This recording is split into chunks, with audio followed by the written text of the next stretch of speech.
Global happenings today. We communicate, we analyze global news. Stay tuned.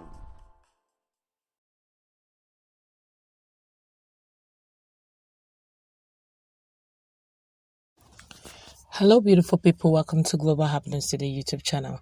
While FFK Femi Fani-Kayode is busy calling all sorts of names to Peter Obi, well, it looks like the polls have been carried out again, and the likes of FFK believes that Peter Obi is not even in the pedigree of the likes of Atiku Abubakar, Bola Ahmed, Tinubu, Congo, and so. But the polls seem to be saying something different. This time around, the polls were carried in the northern part of Nigeria, as also Obi have decided to talk strongly about restructuring and how he's going to make that happen. Well, before going to the news proper, kindly subscribe to our channel by clicking on the red subscribe button. Beside it, you see a bell notification icon. Please go ahead, click on it to get notified as soon as we update our channel on YouTube. Let's start with the polls that took place and how Peter Obi fared, especially in the northern part of Nigeria. The presidential candidate of Labour Party for the 2023 election, Mr. Peter Obi, is winning an opinion survey by the Kano-based independent newspaper called Arewa Trust with a very wide margin. The introduction of the poll says Arewa Trust newspaper is conducting opinion poll among the big four presidential candidates in Nigeria and on who will you be voting for as president in 2023. Well, they mention a lot of things. The question being asked by the paper is who will you be voting for as president in 2023. A check on the results as at yesterday shows Obi had taken a seemingly unassailable lead, scoring 80.44% of the vote as at the close of voting yesterday, October. Presidential candidate of the ruling All Progressive Congress (APC), Asiwaju Bola Ahmed Tinubu, was coming a distant second with 13.78% vote. While Senator Rabiu Musa Kwangwaso of the New Nigerian People's Party (NNPP) coming third with 3.11% vote. Alhaji Atiku Abubakar of the People's Democratic Party (PDP) brought up the rear with only 2.67% of the vote cast. The result is consistent with those of the previous polls by credible local and international organizations, who showed clearly in the lead as Nigerian counts down to the February 2023 presidential ballot. They include the surveys by ANAP Foundation conducted by NOI Polls and one by Bloomberg.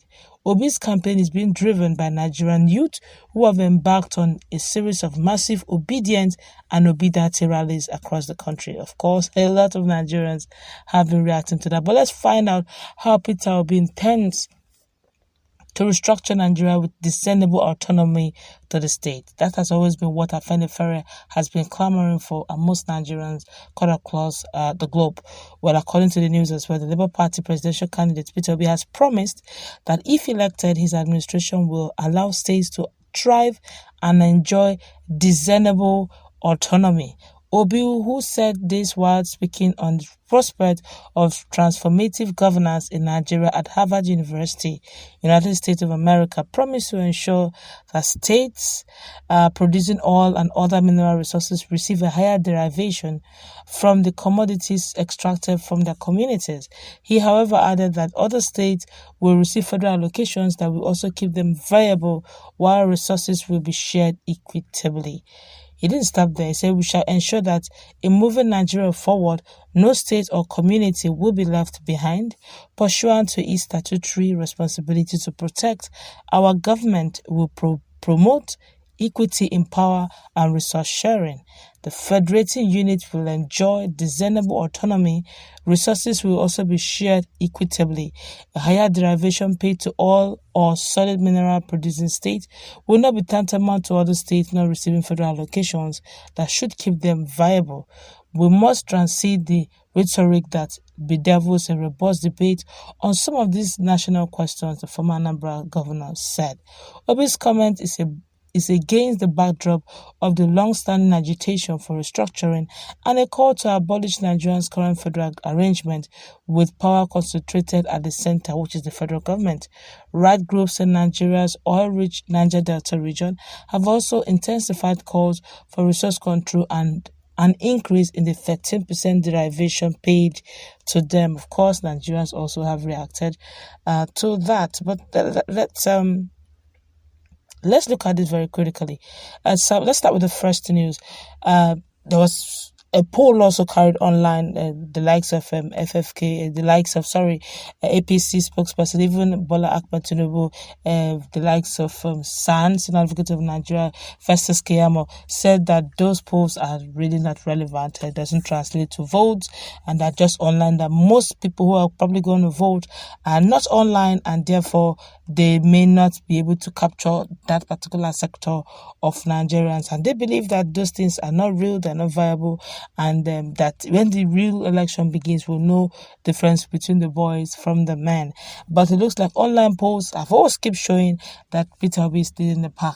And they took a sweep at actually Atiku Abubakar in 2019 polls, where Atiku Abubakar was taking the lead, but eventually when the politics itself, the election itself began, Atiku was really nowhere to be found as President Muhammad Buhari took the lead and became the president again the second time for a second term. So they believe that that's about the same thing that's probably going to happen to Peter. But I believe that it has gone beyond the online thing. If you've seen some of those rallies, you'll agree with me that they are still very much there's a lot of presence offline.